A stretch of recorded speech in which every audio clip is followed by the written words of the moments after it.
Little pigs have big ears. There was a terrible upset in our household for a few months after my little brother Freeland was born. I don't remember the time of day, but it was wintry outside when Father walked into our warm kitchen. "Take the kids outside to the corrals," Mother told me flatly. "But it's cold outside," I said. "Even Freeland?" Lottie questioned. "No, not him. Put him on the bed. Now get your coats on. Get," Mother said, angrily. "What'd we do?" I quizzed as I grabbed the quilt off the bed and slipped into a jacket. "Nothing. I need to talk to your father," came her grouchy reply. As we scurried to the semi-warmth of the lean-to, where the cow was munching contentedly on the hay, we heard Mother yelling, "How could you?" We huddled together and shook with fear we couldn't name. "I wonder why Mother's so mad," Lottie said. "She's sad?" Lorene said as she automatically placed her thumb in her mouth for comfort.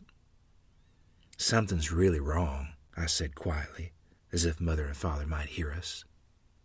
It seemed like it went on forever. Night began to fall. The chill settled into our bodies when Mother came out to rescue us from shivering to death. None of us let out a peep as we entered the welcoming, stove-warmed kitchen. Mother quickly broke off pieces of bread, placed some jam on them, and poured cups of milk for each of us. It was quiet. In a room where normally the chatter of us kids was abundant, crickets chirped noisily and the quiet was almost eerie. It wasn't until Merle and Lorene had drifted off to sleep that we dared to whisper our fears to each other. "Mother's been sad since she got the mail. Something's really upset her," Lottie said. "I didn't have to milk the cow," I replied. "Mother milked it, was fussing under her breath the whole time. Something's really ailing her. And Father, his eyes were full of anger when he walked in," Lottie said.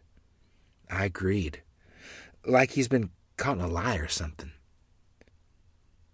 One afternoon, when Mother had walked up to the store, I slipped my hand into the machine drawer that held my mother's precious scissors. I needed them to cut a piece of cardboard to place in my moccasin. And there in the drawer, I spied what appeared to be a well-worn letter.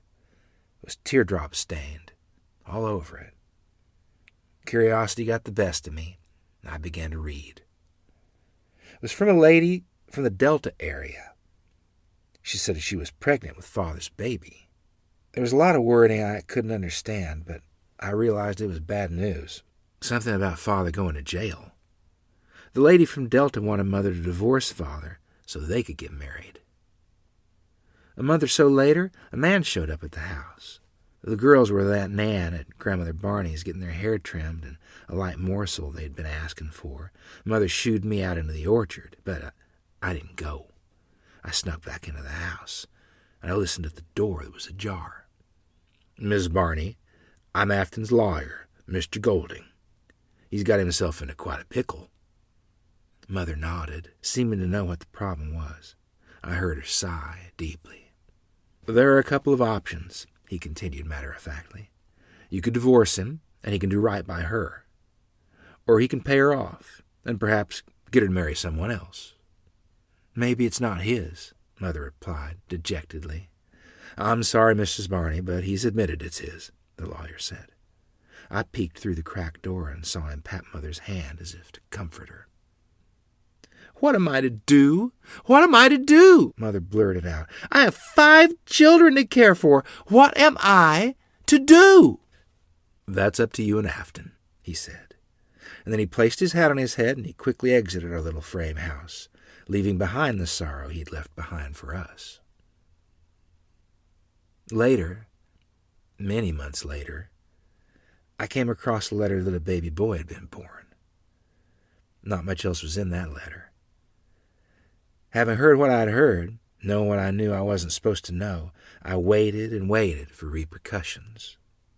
Yet life seemed to go on as usual. Footnote: George Howard Barker was born 20th of May, 1925, in Santaquin, Utah. The moon was a waning crescent. I'm in love with someone who doesn't love me, and that's why I'm bluer than blue. Wasting my time, wasting my love on you.